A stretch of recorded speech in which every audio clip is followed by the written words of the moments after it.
Te cuento, Adrian, que este gobierno está implementando una ley o está promoviendo Elige vivir sin drogas. Preferentemente está orientado hacia los niños, a los adolescentes. Lo que tú nos has expuesto en esta oportunidad es algo, creo yo, más específico al tema de la construcción. Tengo aquí algunas preguntas. Vamos a empezar. ¿Cómo compatibiliza el control de alcohol y drogas con la vida privada de los trabajadores?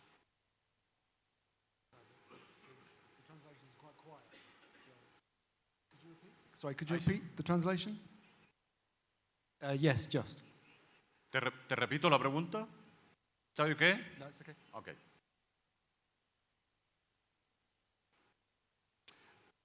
Yes, how do we integrate the policy with consideration of what goes on outside of work?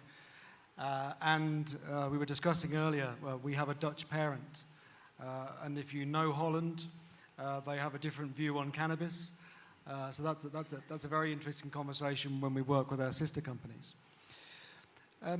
However, it comes back to the consideration of policies around drugs and alcohol is that we try and strike a balance between our responsibility as an organisation to our workforce, but also the duty that they have as individuals.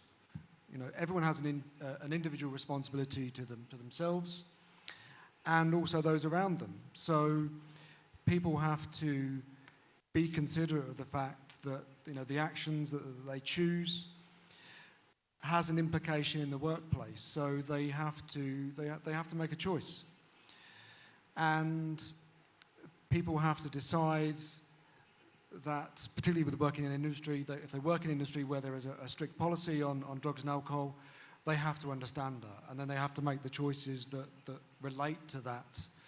And we can only do so much. We try and do as much support for employees as possible, but at the same time, we can't do everything. There's a duty on every individual to make the right decisions. Adrian, ¿qué es más peligroso, un adicto a las drogas o un alcohólico? Me refiero al término de la eficiencia laboral.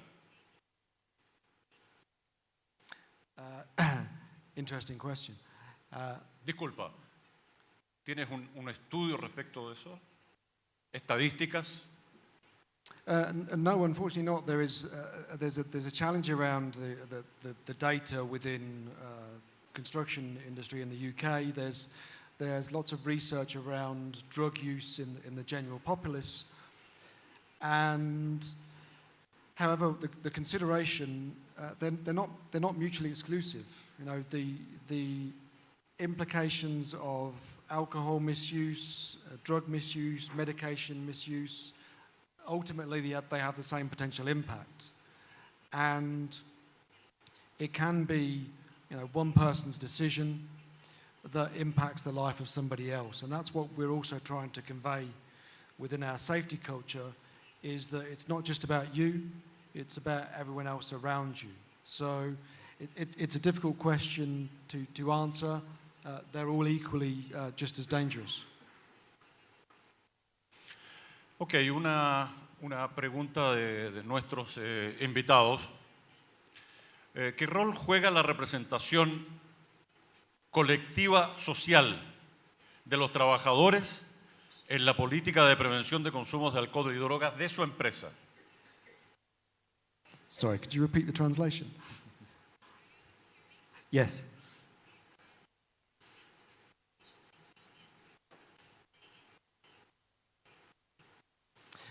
Unions within the UK, within our business, are in some respects limited to certain areas of our operations. Unions are still very prevalent within the rail industry. However, the engagement of unions and stewards of the union, as they would be described in the UK, can still be done effectively. You can still get them on side because they're very good at seeing if you're doing something for the wrong reasons. So if a union, for example, gets a feeling that you're implementing a policy to remove workers for another reason, they'll soon see that. However, if you are clear in your language and why you're applying a policy, they will understand that. It takes some work, but they should understand the reasons, the morals, the ethics behind having a policy in place. And also, if you do find yourself with a challenging union rep, you can challenge them equally. Well, why wouldn't we do this? Why would we ignore the issue? It has an impact on people, it has an impact on others. So sometimes you play them at their own game. A propósito, ¿cómo evalúan el trabajo crítico de un trabajador en un ambiente crítico? ¿Colocan más énfasis en el control?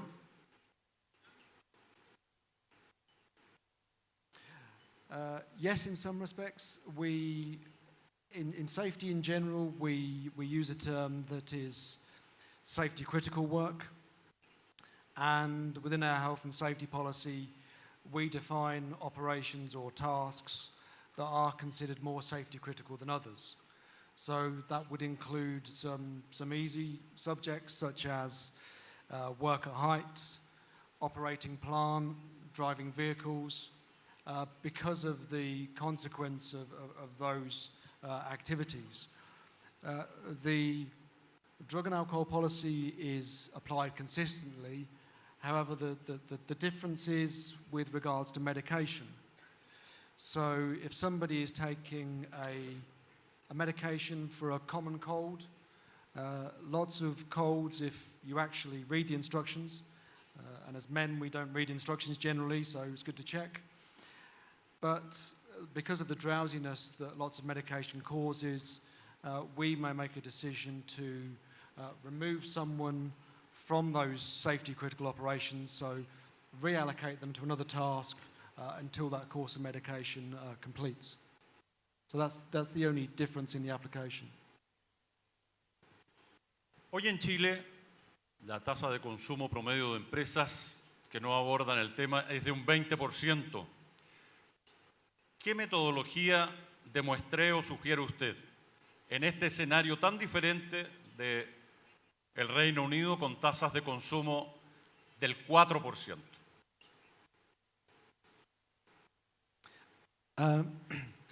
Well, I mean, it's interesting because when you look at the statistics around use of drugs, recreational drugs in the UK, in the general population, they are much higher than what our statistics demonstrate, because our industry in the UK has been used to a drug and alcohol testing regime for many years, so that they know that's in place, so they already have that expectation.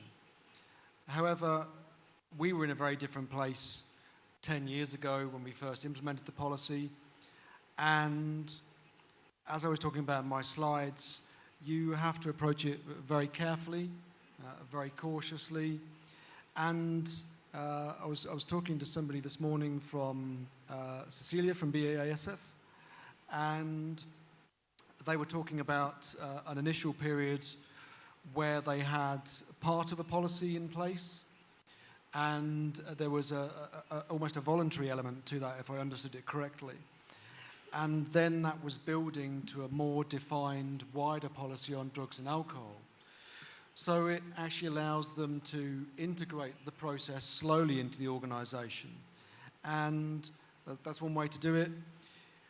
You could also consider programs like focusing on random screening. So not focus on the new starter screening, but introduce a process of random screening. And that also helps you quantify the scale of the problem.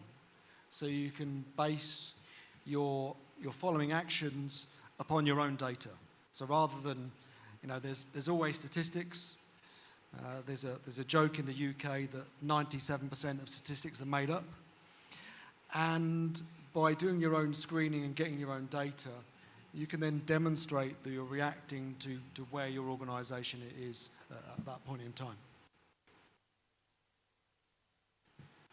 Adrian, en la exposición nos dijiste que ha bajado el consumo, ¿verdad?, en el Reino Unido, porque existen leyes muy claras, 5 años de castigo, por ejemplo. ¿Esa es la iniciativa o el medio más importante para erradicar el consumo?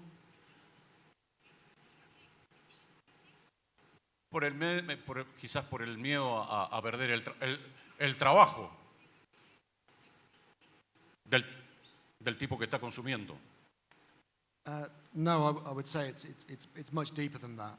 And I was talking to a couple of organisations earlier today that work with schools and education establishments, because something that we learned in the implementation of our policy was that, you know, in some cases it's a condition, it's a circumstance that develops through earlier in life. It may be the family environment that actually has led to the drug use. It may be the background, the general sort of social environment in which they work. And in the UK, there's been so many changes around drugs and alcohol. There are lowering the limits of drink drive levels, so permitted levels of alcohol in breath. In recent years, we introduced drug driving, so actually the police in the UK now test at the roadside. And with all of the work that also goes on within schools, targeting the school children and using social media, it's all of those aspects that are really driving changes in behaviour. But it's also interesting to see, certainly within the UK, a changing attitude in younger generations towards alcohol. And there are many young people now that are quite against alcohol consumption, particularly in the UK. I wouldn't say all of them, but it's interesting that the opinion of alcohol in itself is changing, and it's also then impacting on drugs. And we'll have to see if that persists. It's an interesting area of development within the UK.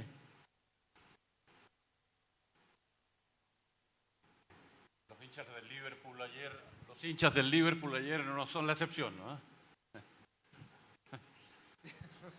Possibly.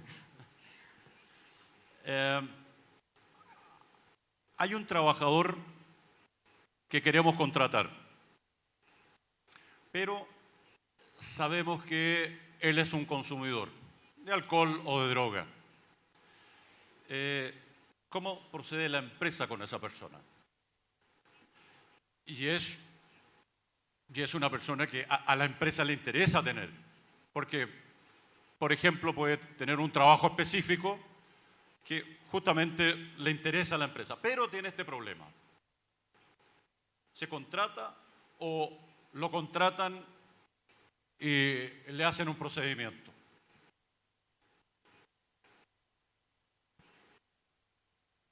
That's a difficult one.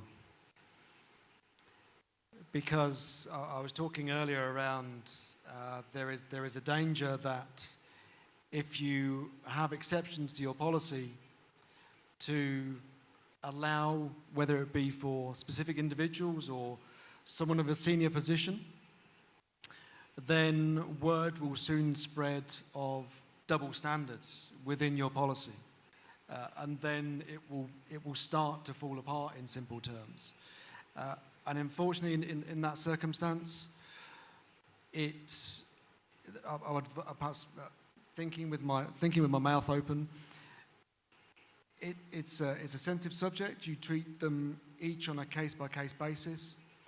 and there's a conversation to be had. So it's not a case of a straight no. ¿Les ha tocado? No, not at employment stage. But you sometimes, with